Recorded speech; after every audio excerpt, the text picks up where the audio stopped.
Hello, everybody. Charlie here from Rugby FL. Today, I'm going to be talking to Graham Knoop from the Pelicans, who's doing a lot of stuff. And we caught him in Arizona in a little stop from his trip from Utah, coming back to St. Pete. So I'm going to bring him in right away.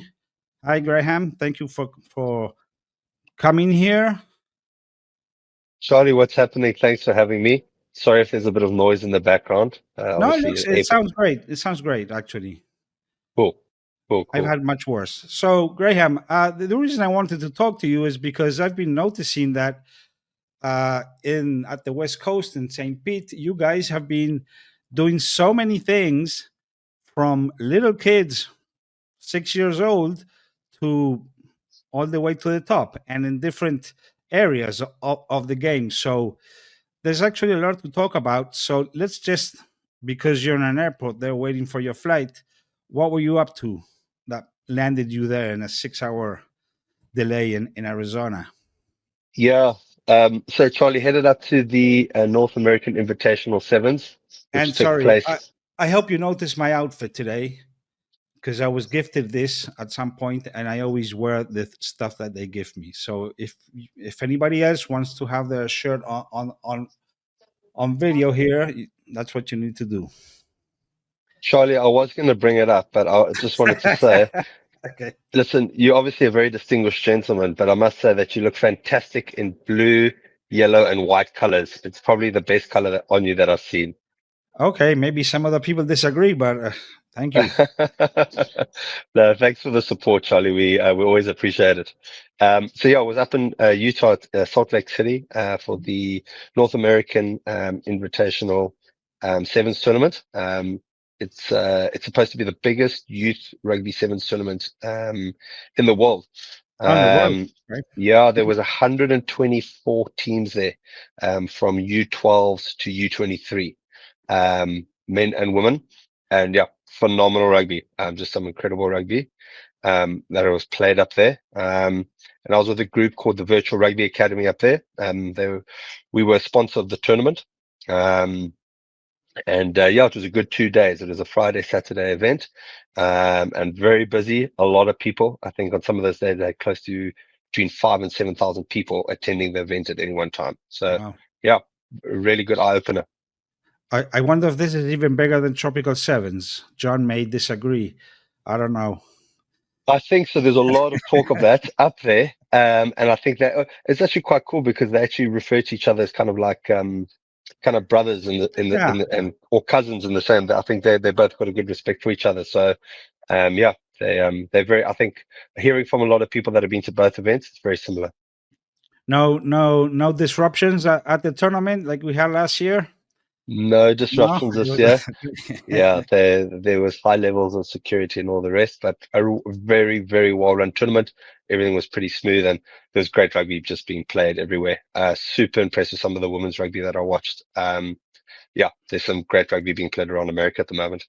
So tell me about your this academy that you were sponsoring the tournament with. Yeah, Charlie. Um, So it's called the Virtual Rugby Academy. The reality is with a lot of rugby players, if they want to get better, they don't know what their next step is. So if they want to grow, they want to develop, it's sometimes difficult to get access to the right tools, resources, or environment. And often it's environment that dictates that. So either you need to go find a new team, or you need to go to an academy, or you need to go to a new area. And so what the Virtual Rugby Academy has made that accessible to anyone, anywhere at every level. And the Virtual Rugby Academy has gone out and sourced some of the world's best rugby stars, and rugby coaches and trainers. And effectively, everything that you would get at a professional rugby academy, you get in a digital platform. So your week is planned out for you from Monday to Sunday. Your gym program is planned for you. Your meals, your nutrition. We've got mindset performance with mental performance coaches. And then Charlie, we've got some global rugby stars. You'll be familiar with JP Duplessis, Centre for Nola Gold. He's one of them. Another guy, Australian international, Jed Halloway, who's playing for San Diego currently. He's also one of the pro trainers. So those are just two of many. and they provide impact sessions, lessons where athletes can go into the virtual classroom, learn more about rugby at the highest level. And then a lot of learning on kind of what to do and what not to do. A lot of players try and figure this all out for themselves. How do I get better? Where do I get better? They listen to the people left or right of them, but you're hearing it straight from the horse's mouth. So you get to be trained by global professionals, and that's really the aim of the academy, is to equip players with the best possible tools, the best possible resources, so they can play their best possible rugby. And it's really just a support tool for them on their rugby journey. The academy doesn't tell coaches how to coach or anything. It doesn't kind of take away from what coaches want to do. It's really just a support tool and resource to help players and coaches alike. This is for all age groups and All age only groups, for yeah. players or also for coaches? It's also for coaches. We've got a development portal in there as well for coaching staff as well. It's still a bit new and we're growing it out, but it's part of the package. So you as a player can just join the platform and be a part of it, or you as a team can join the platform and be a part of it too. So coaches, if a lot of coaches, Charlie, and I think we all suffer from this, especially in the amateur environment, we're bleeding a lot of our time and energy into coaching the players, and we don't, because the game's evolving so much and so quickly and at as close to a professional level. And we see it with the Tridents down in Florida. We see it with Boca, with the Hammerheads, Tampa. Everyone's getting more and more professional, but they don't just have the time to get all the resources they need. So where do you go for your meal plans? And, what should I be eating? And where's my education around nutrition? Where's my education around mental performance? And so, effectively that's what the Virtual Academy is there to provide. All the stuff that the coaches want to get to, but they just can't get to. Yeah. Yeah, seems like an awesome tool. So there's the link to check it out for everybody who wants to. So let's get back to St. Pete. The initial reason I wanted to talk to you is I noticed that, and by the way, very good job by your wife, I understand, on social media. So congratulations to her. My And wife's a lot smarter. She's a lot smarter than I am, Charlie. of course, women are smarter. So I've seen this Rugby Tots program going on. Like a month ago you started, or two? Correct. Yeah, 4 weeks ago. So explain to us what is this, because it's a franchise. So this is something that already has been. Where did this come from? From England, from the UK? Correct. Yeah, it was born out of the UK. The headquarters for Rugby Tots is based out of there, Charlie. And what is it? What is, explain to us, what is this program and what is it out to achieve? So in a nutshell, I think they started quite a few years ago, a really well-run organization. They run a franchise model, very popular in the UK, South Africa, New Zealand.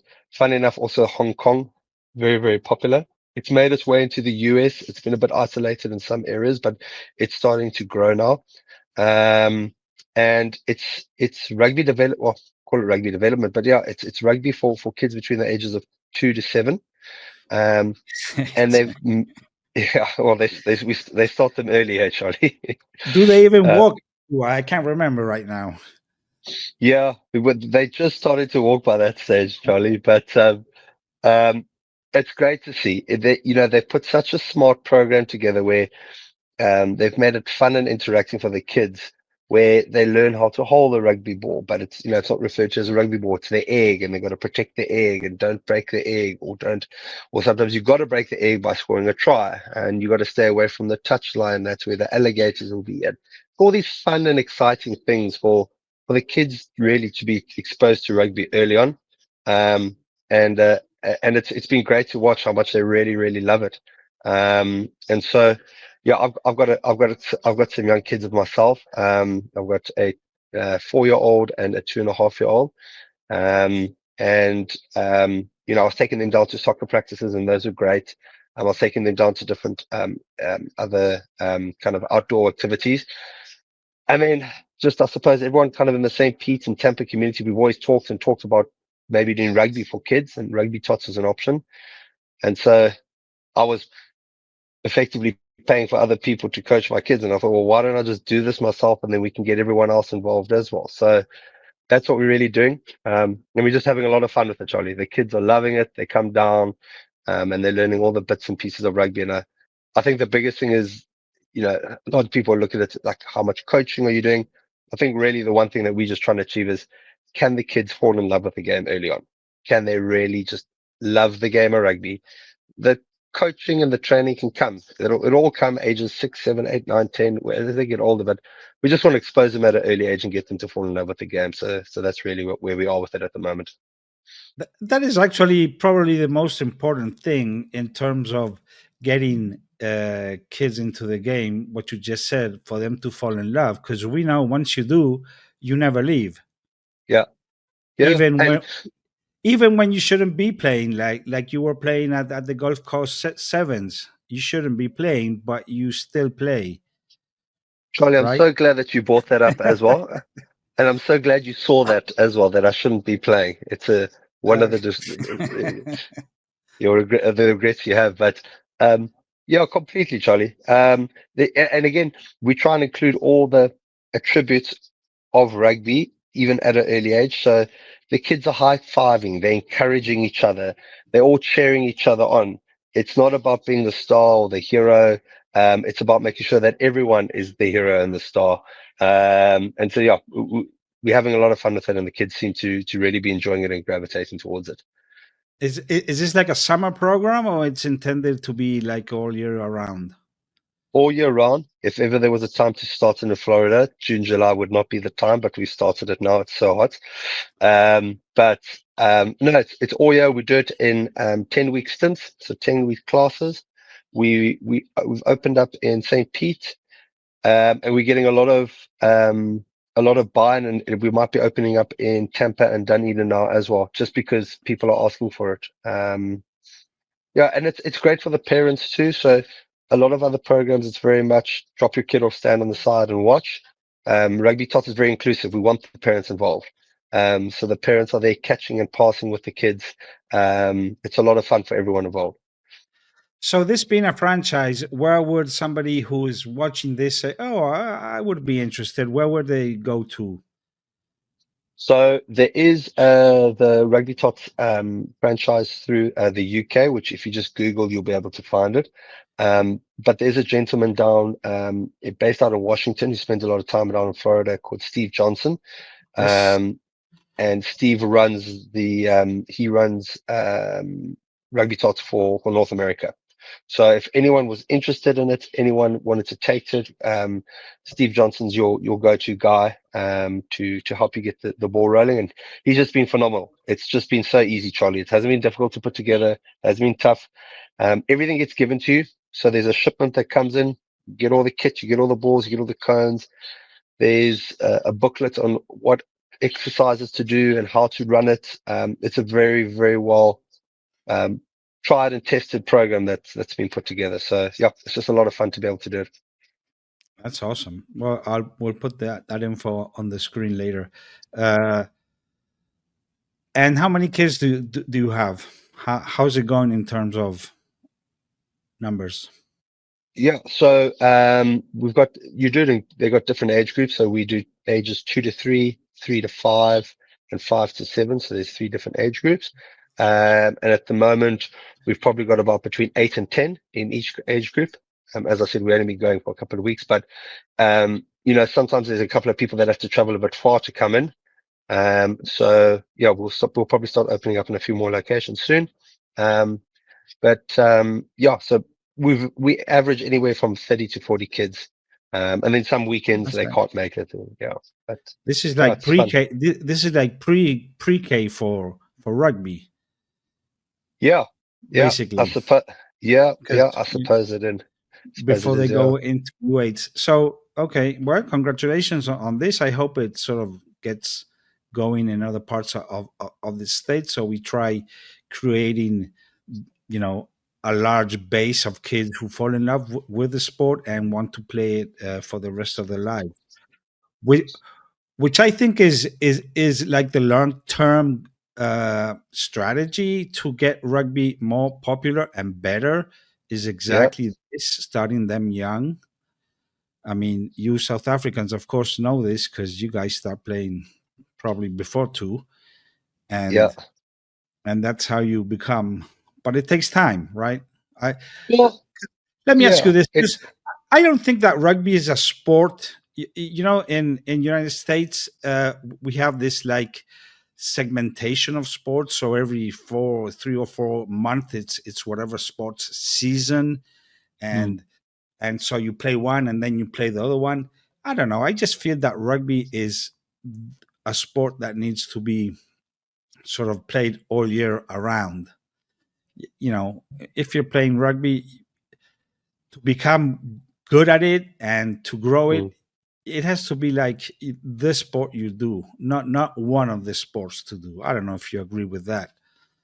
Yeah, I think so, And Charlie. I think they're running the full program of 15s and then in the summer the sevens, and that works quite nicely. Um, sure. I remember when growing up in South Africa, you rugby was a mandatory sport. So up until I got into high school, you had to do it. If you wanted yeah, to do a secondary sport like field hockey or something else, you could do that after you finished rugby training. So it was mandatory. So yeah, I suppose it was just ingrained in what you did. Um, but I think the nice thing too, like we look at Florida rugby, if we compare Florida rugby to other kind of states in the US, there's not too much rugby at a high school level or even like middle school level. It's almost kind of non-existent. So it's really at college and kind of and beyond that people getting exposed. And so what vehicles could be used to attract people to rugby early on? That's not really an area that I get involved in with regards to high school and middle school or junior school. um, but I think there is a nice opportunity with the kids from ages 2 to about 7. Um, and talking to there's a couple of expats that have come out to some of the sessions, and just talking amongst ourselves, it almost reminds us of, again, from rugby playing countries. Um, when you grow up, you wake up early in the morning and you go to rugby practice. You wake up early in the morning, you go to rugby on a Saturday. And yes, the United States is a slightly different lifestyle, different, and it's a different I don't country, know. but it's been quite sentimental to be able to wake up early in the morning and go down to the field and the dew's still on the grass and the mist is still coming off, and you've got your early morning cup of coffee and your kids are running out playing rugby, which is something that you grew up and you saw yourself doing. So on the romantic side, that's also quite nice to kind of live that again, but in the United States and down in Florida. I have to disagree with you with your statement of non-existent youth rugby and high school in Florida. That I don't think that is the case. We are not in the best place right now, but it definitely is existent, Yeah, and we have achieved actually. Uh, s- with some of our teams, they've been doing very well playing against other states. But it is, I do think it should be much bigger than what it is. We're like not at the best moment, but it is totally existent for sure. yeah, And and yeah, and and forgive me with that. I'm not saying it's definitely not the youth programs. And youth programs and what the guys are doing there is phenomenal. But I was just kind of more referring to this from the school side. It's oh, not schools, ingrained. okay. Oh, no, Yeah, of not course. yeah, not the youth. Well, The youth have got great programs. yeah, getting rugby into schools would be like a It's the total challenge. deal breaker, but it's so extremely difficult. Yeah, Uh, we're not even planning on how to do that. So let's talk a little bit about Pelicans. You guys, as I have you guys had a great season. You got your D2 and D3 teams in the finals. You had a very good seventh season also, trying to qualify for nationals, showing up at every tournament with at least two teams, I think, at every one of them. And I know you have a youth program starting to grow. You've been on your local media on TV, which is great because that gives you huge exposure to people who find themselves rugby. What is that? And sure. so talk to me a little bit about your assessment of your past season and looking forward. What are you guys planning for this coming season? Yeah, Charlie. So I suppose from a 15s perspective, last season going into this season, we had a big focus, a strategic focus, with our D3 team. I think I've said it before, and it's no secret. If we're going to continue to grow our club, we'll grow through our D3 club, D3 team. We want to grow membership. We want people coming down and being well looked after at training sessions. So there was a big focus in making sure, and we were fortunate enough that we managed to get two teams to a state final. But and also that's not to say we're negating or neglecting D2, but we want to grow the width and the depth of our club. So we need to make sure that everyone that arrives at training is well looked after, and so that was really a strategic focus, and it worked out for the kind of first season with that approach. Then going into our seventh season, we've had a great year. It's our second seventh season with Jared Rice, our head sevens coach, heading that up with Nick Fraser, and done a phenomenal job there too. I think the reality of where we are is if us as head coaches are to try to do everything, we can't. We end up burning out, or it just becomes too much. So at the moment, we've got different people carrying different mantles, and they're running with different programs and driving it. So it doesn't necessarily fall all on me or all on the committee, or everyone's kind of stepping up in their own way. And the same with the youth program. Jonathan has done an amazing job. He's grown a nice coaching staff there too with the youth program. So that's been run by him. So we've got all these small pockets and drivers in each of those areas, and they're picking up the baton and they're running with it, and they're doing a great job with it. So it's growing and it's developing, Charlie. You were telling me before we started recording that you sort of have a mentality at the Pelicans where somebody comes up with something they want to do, you just sort of let them run and see what happens. It's like, yeah. And I think that's credit to our committee. So they haven't necessarily, if you want to run a project or you've got an idea and you want to go with it, they give you autonomy to do it. They're not going to sit there and try to police you. They're not. And yes, we've got Alan's doing an incredible job. Garen Carr and Louis Verdu, Brian Kennedy, and a lot of the guys on our committee doing a phenomenal job. Calvin as well. But we always make sure we're on the right side of the RFU. We tick all the correct boxes. We follow all the procedures that we need to do, and they do a good job of that. But if someone's got an idea in a project, they've got an incredible leadership ability to provide autonomy. Go ahead, go do it. We're here to support you, and I think it's worked out quite nicely so far. yeah, I think that's the most important thing is to find people who want to put in the work. Because you can have a nice idea, but if nobody's willing to actually put in the work, nothing happens. So that seems to be a great approach, and I'm glad you have people stepping up and wanting to do things. I just want to ask you a final question about the upcoming season. I'm always complaining about we should be playing more rugby, and I do see that there's been like a process over the years. I mean, I remember maybe 5, 6, 7 years ago, we used to have a much more solid fall season. Yeah. And then over time, it's basically, okay, you're going to be playing in January, and up to January, you don't have to play at all.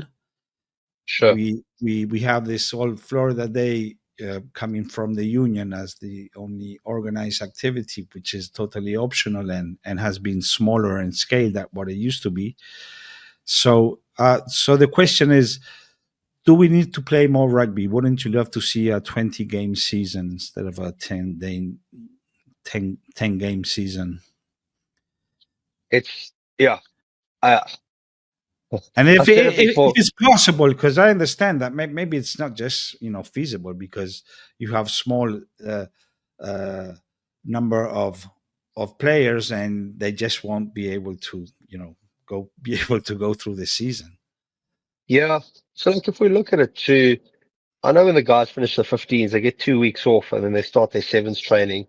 And so sevens will probably come to an end within the next week or 2 weeks. So you're looking at back end of July, start of August. And then you're probably going to start preseason for 15s September, late September, early September, maybe October. So some teams will start even sooner than that. So yeah, as a 15s coach, I like the players to really just get away from rugby for at least 2 to 3 months.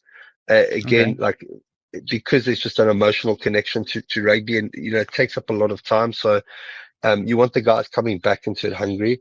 I do also know with Florida rugby, like generally your guys are only showing up like the biggest side of your squad mid-November to late November, even regardless of when you start. But Charlie, I agree with you.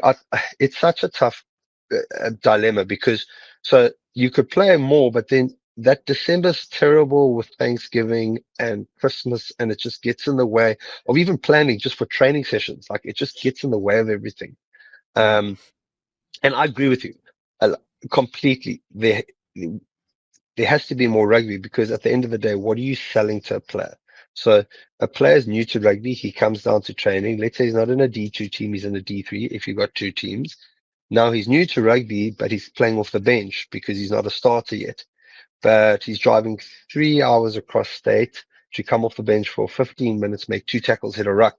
And then at the end of the day, we need to say, well, that's rugby. That's what we're selling you. And it's tough to sell that as a product with all the time and commitment. So, and especially if you only got 6 or 7 games during the season and you've been training for 6 months already. So it's a tough one. If there's a way to maybe play more rugby into the schedule. I don't know if that's possible. I do know the travels is sometimes tough for those away games. Traveling as far as and I know some teams in other states travel further than 3 or 4 hours, but um, yeah, it's a tough one, Charlie. And again, I'm not talking for the occasion. I Yeah. wouldn't want to be the person deciding it, but I don't know.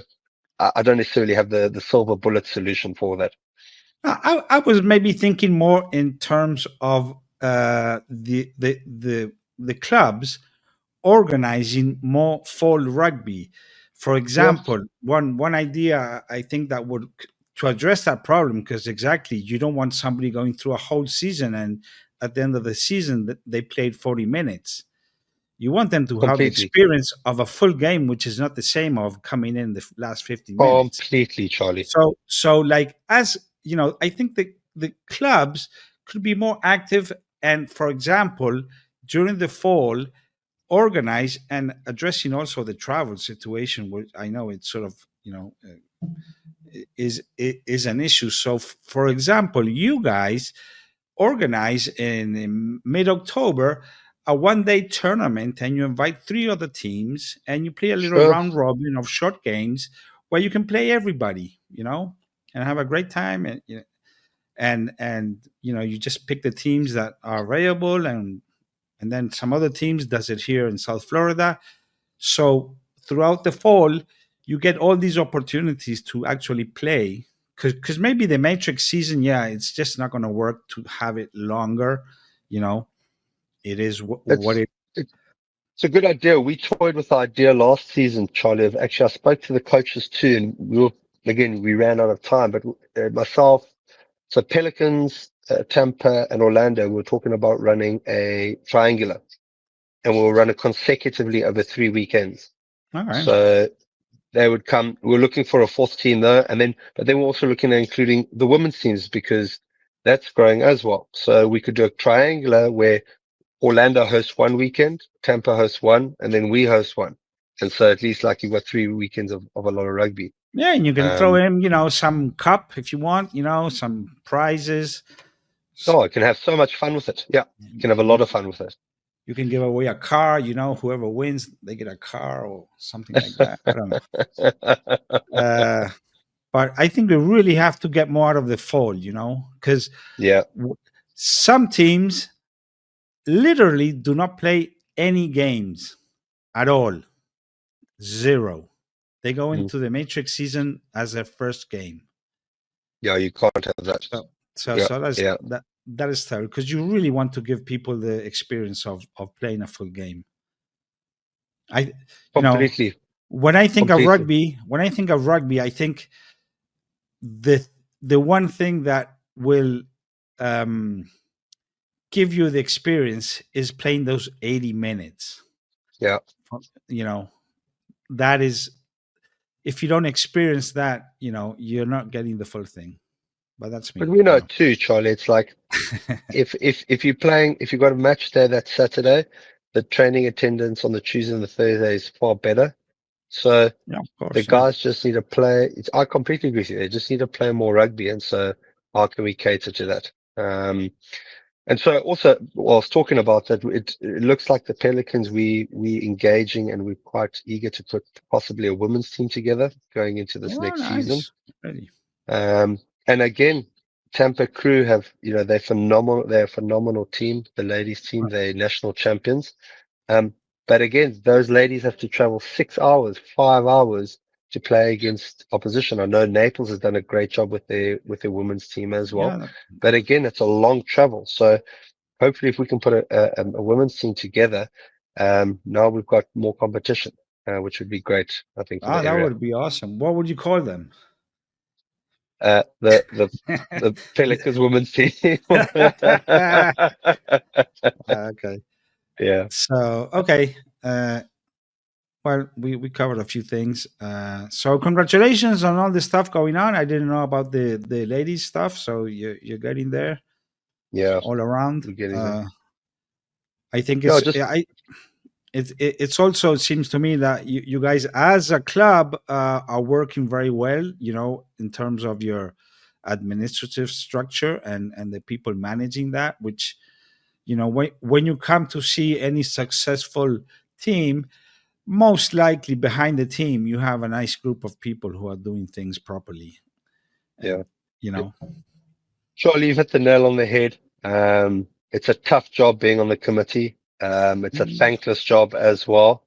You don't get the limelight. And especially when you're submitting player rosters and making sure there's eligibility, and you're doing all those things behind the scenes. So, Alan Gankar, Louis Verdu, Calvin, I don't want to leave anyone out, but James Silver. There's so many guys that have come to the party, and again, you can't have everyone doing everything. Like so, our social media got a bit better this year, and we had a gentleman doing that as well, Pablo, and so like everyone's being given a task, a job, and a responsibility, and they're carrying that mantle. So. It really is. It's just a big team effort. Yeah, I can tell. Okay, well, I hope your stay there in Arizona doesn't take too much So longer, too. and you can get home. Yeah. And well, looking forward to the season, and I'll probably see you around, Graham. Yeah. Oh, Charlie, thanks so much. Like I said, appreciate the support. And to be honest, I don't think I've ever seen you more handsome than in that jersey that you're wearing. You Well, look good in Pelicans colors. watch the next interview. I'm going to wear another different shirt, and then you can compare. Okay. Okay. Hey man, All right, take care Charlie. and have a safe trip. Bye bye. Thanks so much. Appreciate it. Okay.